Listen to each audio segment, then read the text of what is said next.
Right, guys. So, what's up? Again, another long time no talk. Um, I have been thinking about cars recently, trying to get myself out of a depression with my own shit, and watching my current boss do finishing up his project car that's had an amazing story that's taken about 30 years, which I'm going to cover, but I want to wait for it to be finished painting, finish him to finish painting the car before I actually talk about it. And hopefully that video will do well enough that I can feel like I'd get him to tell a story, because I'm going to tell a very short version of the story just in case it does gain some traction. And if it does, then I might talk to him about making like an actual story time video of the car, because the way he tells the story is absolutely awesome. Dude's from New York, a great accent that matches the story, great energy, and of course he loves the car, so he loves talking about it. So it's much better to hear the story from him. And I think you guys are going to really like it when you hear the story, even the shortened version I'm going to do. So again, why you don't see me very often, and what it would take for me to make a full, like, on regular scheduled upload comeback. This is, of course, this is going to be my normal thing. I'm just going to kind of fire off at the hip here. I do have some notes kind of scattered around me, a lot of open calculators because I'm checking years and a lot of tabs open. So here's the issue, right? I got into the Honda scene around 2006, 2007-ish. I think 2006 is probably a little bit more genuine of a time. I remember the exact circumstances and situations of how I got in it. I don't remember the exact year, but I know it was before 2008, because that's when I joined the Army, and it was after I graduated high school, which was in 2005. And I know it was a decent amount of time in between where I was shop ratting it up and learning about stuff. And so 2006 seems to be about the right amount of time, or right around the year, because I think in 2007 I was gone for a stretch in West Virginia, which kind of put everything car related for me on hold. Anyway, so 2006 is right around the time I got into Hondas. So that's when, of course, you start looking at engines options. I had a single cam equipped hatch, non-VTEC, and I was looking at a upgrade. So D15B, JDM VTEC, and B20s. So 06, in 2006, the prices I can remember off the top of my head was like a B16 was like $1,100. A GSR was $1,800, and a B20 was $500. I remember the issue would get into a B swap. You know, a lot of people use B18, B20, and the B18 or the B20 would it would be the transmission that would be the issue, because that would be more expensive than an intro level B series engine, because you could even get an LS back then around $300-$350, which is not bad. Now, here, while we're starting off with 2006, and then why those prices matter so much, and because we're talking about age too, right? So let's just say that 1992 is the start of the modern era that we are still in for Honda, right? And how I can make the argument for how we're still in that modern era still, because B series and K series are the most relevant engines that you're going to hear talked about, and the B series is still probably the most relevant, and it's the most go-to engine when people are thinking about Hondas and Honda swaps. There's still a perception that K series is too expensive, when just at a glance from the marketplace I can see that's not the case anymore. It might be slightly more complicated, you might need a little bit more accessories and shit to go into it, but overall it seems like K series is actually the cheaper route than it is for B series, if it's just not as simple. But it is definitely the better route to go for overall power and potential. Like, it's just not even fucking close. But again, to talk about the 2006 entry for me, 1999 to 2006, or 1992 to 2006, we're talking about a 14-year gap. So a 14-year gap for the current, you know, at that time, which is what everybody was focusing on, those engines that were coming out at that time. The B20, like I said, was $500, $550, and I'm going not for secondhand prices or junkyard prices. I'm talking about going to a JDM importer, and that's how much you'd be paying for that engine. Very specifically remember it because even for me, a brokey at the time, it was considerably close to being within my range. Like, if I was able to do swaps at the time, I would have gone B20, but I didn't know really much at all about mechanics at the time. I was working at a donut shop. So with a 14-year gap window, we were looking at $500 B series engines, $1,800 top tier engine, and single cams were also $400 to $500. Fast forward a couple years, you can buy an entire single cam swap for $400.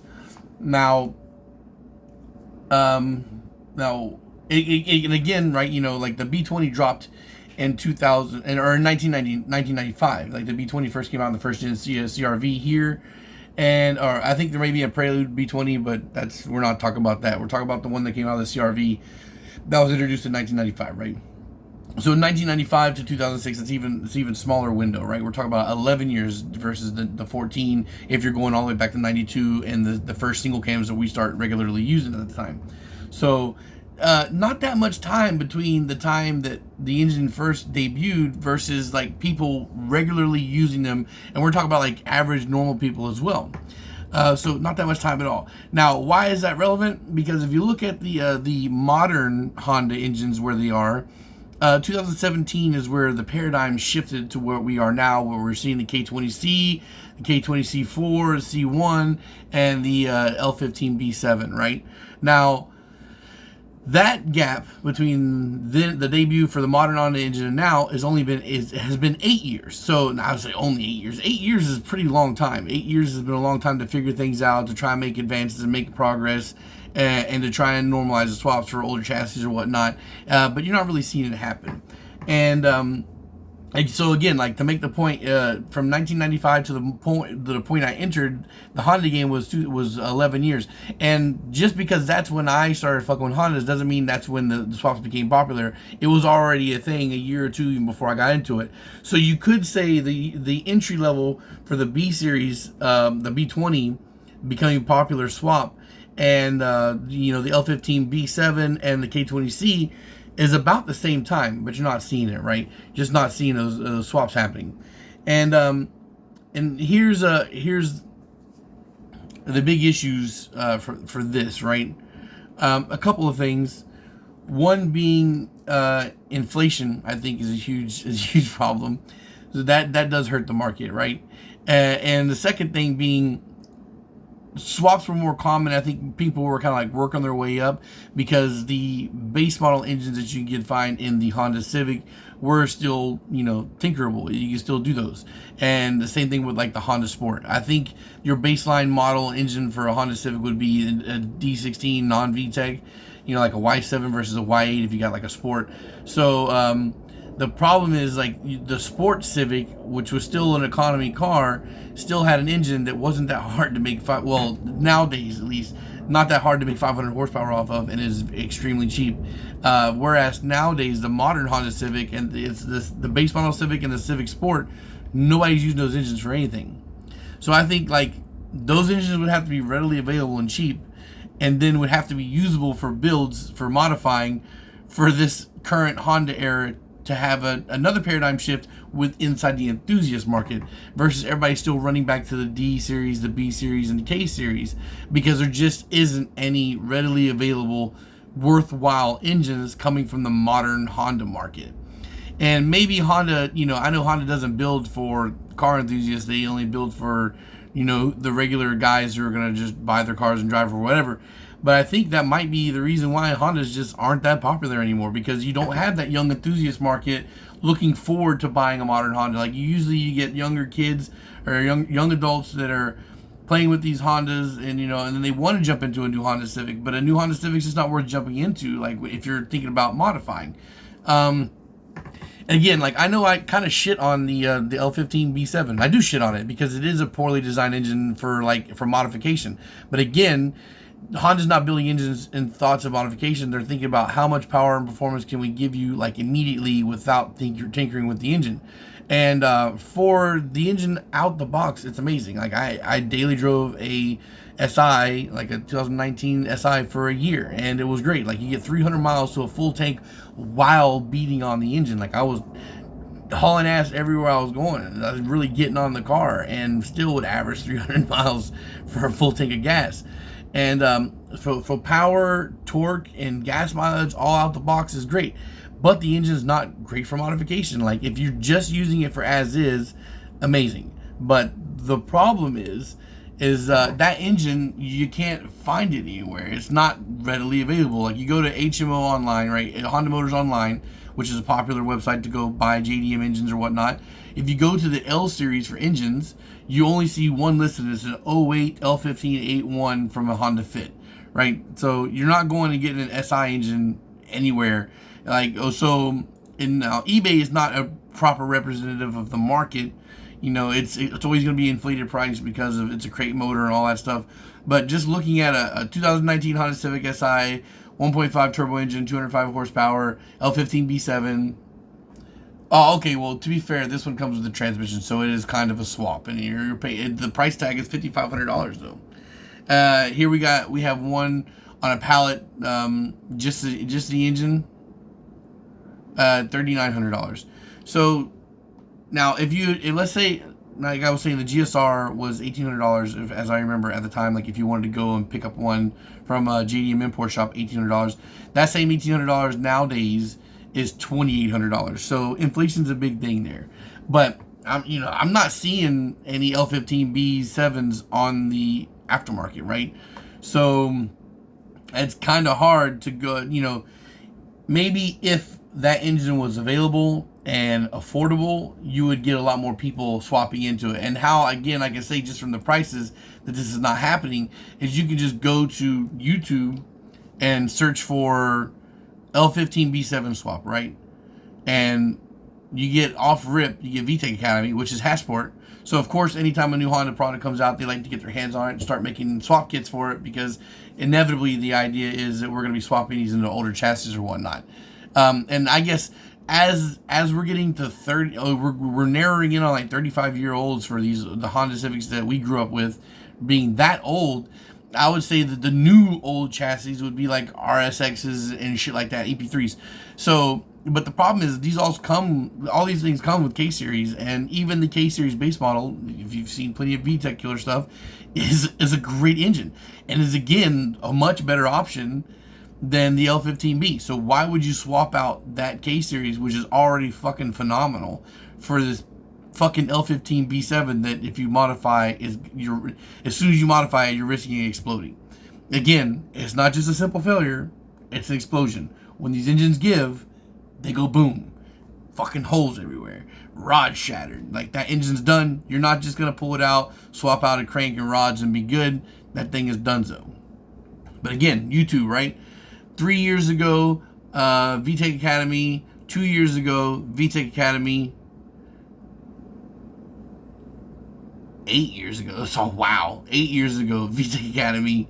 1 year ago, we have 9.2K views on 10-gen Civic Si L15 B7 into the 6-gen modern Civic swap, right? That's 1 year ago, less than 10,000 views. Group in Garage, it's Hondata, has L15B swap, L15 swapped Integrum, and then the next one after that is 3 years ago, MA Performance, and again 3 years ago. I'm just saying, right? So you just go and look at like all the top videos on there, and most of them are fucking ancient. Like, nothing is relevant, and most of it are just direct swaps. You're not really seeing anything out of it. Nobody's making no big reviews of L15B swapped, high powered, this or that. Again, to spend the kind of money you'll spend on an L15 for it to go boom is just nuts. And the K20C1 is still really expensive. Understandably, it's a Type R engine, right? Now, the thing would be to get a replacement block, you can get the C4 engine and maybe a Type R head and go like that if you're trying to get a budget build going on. But again, it doesn't really make sense to get that to swap into older stuff. That would mainly make sense if you already own a Type R and you're trying to do a build on the side, like myself. And even then, like, guys, we're almost a decade into it, and the market has just not shifted. Like, there's not very many of these engines available on the marketplace, and when they are available, they're fucking expensive. So all of this roundabout stuff for me to say, all this, why it's relevant, and I say what it would take for me to come back is we have a fortunate and unfortunate situation for me personally. Fortunately, everything that I've already talked about over the past decade, because I think 2016 is when I started really doing the YouTube thing, and I've essentially taken like a 3-year hiatus with only an occasional drop in from here and there. But everything that I've already covered over since 2016 to now, which is about, like I said, over the better part of the last decade, is still relevant to what people are doing now, because people are still building with D15s and D16s. People are still building with B series. People are still kind of scared to go into the K series world, right? So now it's fortunate because I can do nothing and still trickle in subscriptions. I can still trickle in views. Like, of course, my growth has greatly diminished. I think it took 2 years for me to gain like an extra 1,000 subs, so it's bad, right? And the cons being, I don't really have anything to add. I can't come back and talk about shit that I've already talked about without just repeating myself. And there's no new stuff to cover. Now, I'm going to glance around. I'm going to look at what Four Pistons doing. And even Humble, like, you know, which used to be a big source of inspiration too, have kind of like slowed down their content, you know, and I'll go and check them out and see what's up recently. But, again, you know, but even then, I think it's still like nothing has been developed. Nothing, like, I think that we've already discovered much of everything that you can do from these older platforms, and they're still great. But again, nothing new means nothing new to talk about. There's nothing really new to talk about. You know, Nippon Racing, of course, the guys I love, they still produce new products, but I don't really, I mean, I'm not in the loop anymore, which makes sense because I'm not really relevant. I'm not really making any new content. So whatever new has been developed, I haven't seen it. People apparently still have issues finding the Vitara high compression ones. I'm not sure if it's because they just haven't really been broadly pushed on the market. Not sure why, if that's the case, because, you know, I know that every time I talk to the boss man, he still has them. And it's just that, guys, again, you know, I don't like talking to strangers who just waste my time, you know, and unfortunately, because I don't do content on regular, you know, I don't really get a lot of OGs that really mean business when they're coming to talk to me. And so I'll see DMs and I just ignore them because I fucking hate spending my time for people who haven't really watched the content just to give you a backup plan if something doesn't work out for you somewhere else because I'm the cheap guy.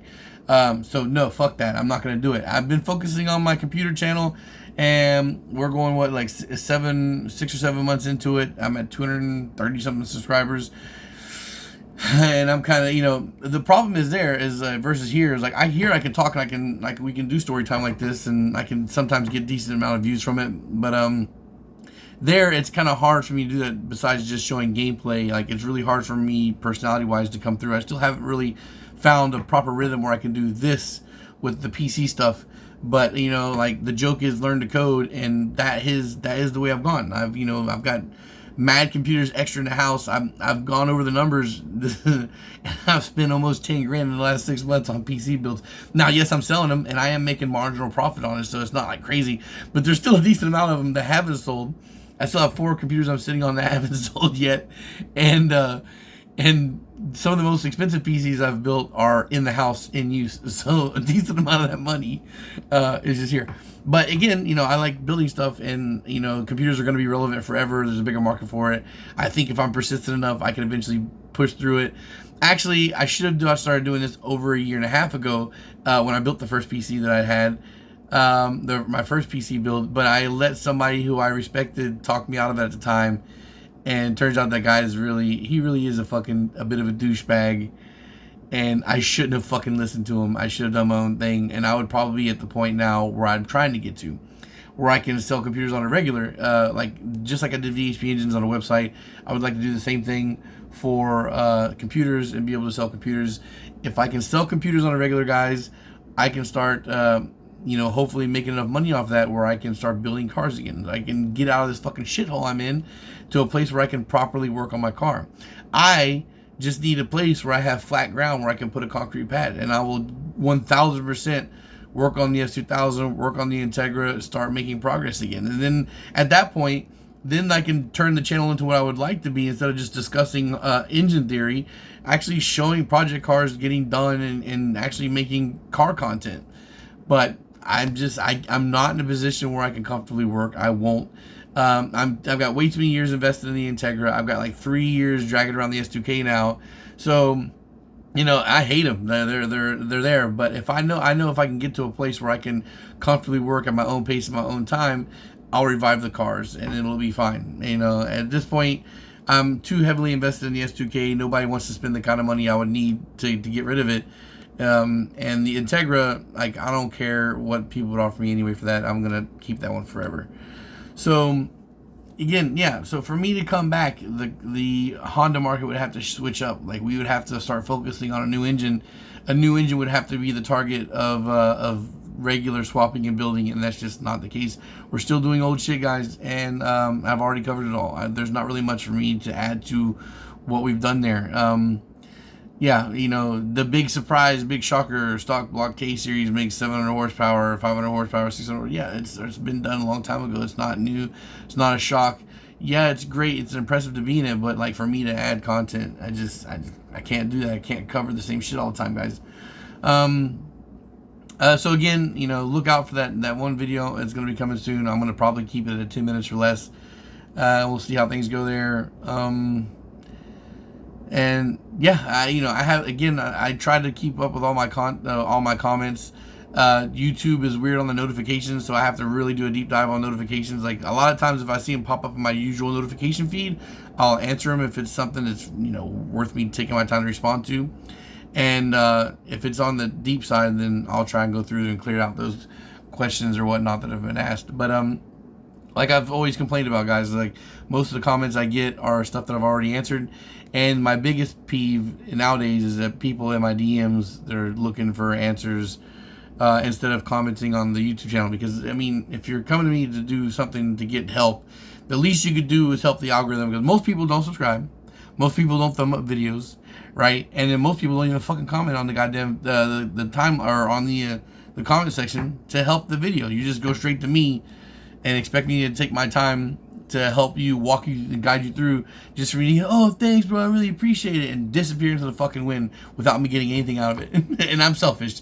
The time is the only thing you cannot get back. I can't earn more time, so I don't want to spend time like that. Again, I am active on YouTube. I'm just not doing engine stuff. I am doing my computer shit. Again, hopefully I get to the point where I can get thousands of subscribers on the computer side, so I can start selling computers on a website or whatnot.